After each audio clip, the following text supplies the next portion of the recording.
Naogopa Mungu ambaye anatoa mtu mavumbini kumweka mahali.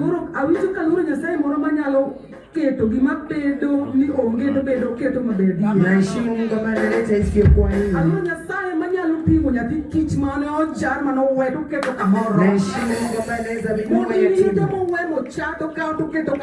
Wajane ambaye waliachwa wafike mahali. Wakujulikana wanaikuwa watu. Asiye na mbele wala Mungu anaweka simame mbele ya watu.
Come